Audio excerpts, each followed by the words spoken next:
Guys, എല്ലാവർക്കും ചെമ്പനീർ പൂവ് പുത്തൻ പ്രൊമോ വിശേഷങ്ങളിലേക്ക് സ്വാഗതം. അങ്ങനെ നമ്മുടെ ശ്രുതിയുടെ ചെറിയച്ഛൻ വരുന്നൊരു രംഗത്തിലായിരുന്നു നമ്മുടെ എപ്പിസോഡ് അവസാനിച്ചത് അല്ലേ.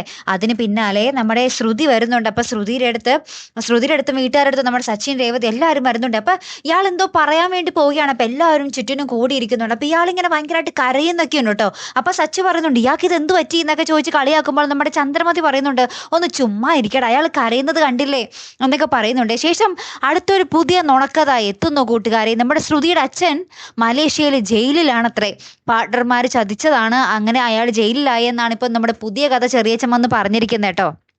അപ്പൊ തന്നെ നമ്മുടെ സച്ചി പറയുന്നുണ്ട്, നിങ്ങളുടെ ആടിന്റെ കഥ വന്നില്ലല്ലോ എന്ന് പറയുമ്പോൾ തന്നെ ഇയാൾ പറയുന്നുണ്ട്, ആടിനെ വെട്ടുന്നത് പോലെ വെട്ടി തൂക്കി കൊടുക്കും ഞാൻ എന്നിങ്ങനെ പറയുന്നുണ്ട്. അപ്പൊ സച്ചിക്ക് മനസ്സിലായി, ഇയാള് കള്ളനാണ്. അങ്ങനെ തന്നെ നമ്മുടെ സച്ചി എല്ലാവരുടെ മുന്നിൽ വെച്ച് നമ്മുടെ ശ്രുതിനെയും ചെറിയച്ഛനെയും പിടിക്കുന്നുണ്ട്. നിങ്ങൾ രണ്ടുപേരും വാ പൂട്ടിയിരുന്നു, കുറേ ആയി കള്ളങ്ങൾ പറയുന്നു എന്നൊക്കെ പറഞ്ഞ് കുറേ പറയുന്നൊക്കെ ഉണ്ട്. ഏറ്റവും ഒടുവിൽ നമ്മുടെ ശ്രുതി ഭയങ്കരമായിട്ട് പൊട്ടിക്കറിയുന്ന ഒരു നിമിഷങ്ങൾ തന്നെയാട്ടോ കൂട്ടുകാരെ നമുക്ക് കാണുവാൻ സാധിക്കുന്നത്. അപ്പൊ ചന്ദ്രമതി നമ്മുടെ സച്ചി പറയുന്നതായിരിക്കും വിശ്വസിക്കുന്നത്, അല്ലെങ്കിൽ നമ്മുടെ ചെറിയച്ഛൻ പറയുന്നതായിരിക്കോ, ശ്രുതി പറയുന്നതായിരിക്കോ, ആരുടെ ഭാഗം നമ്മുടെ ചന്ദ്രമതി കേൾക്കും അല്ലേ? എന്തായാലും സച്ചിയുടെ ഭാഗം കേൾക്കത്തില്ല. നമ്മുടെ ശ്രുതിയുടെ ആ ഒരു കള്ളക്കരച്ചിൽ നമ്മുടെ ചന്ദ്രമതി ഫ്ലാറ്റ് ആവാനാണ് സാധ്യത അല്ലേ.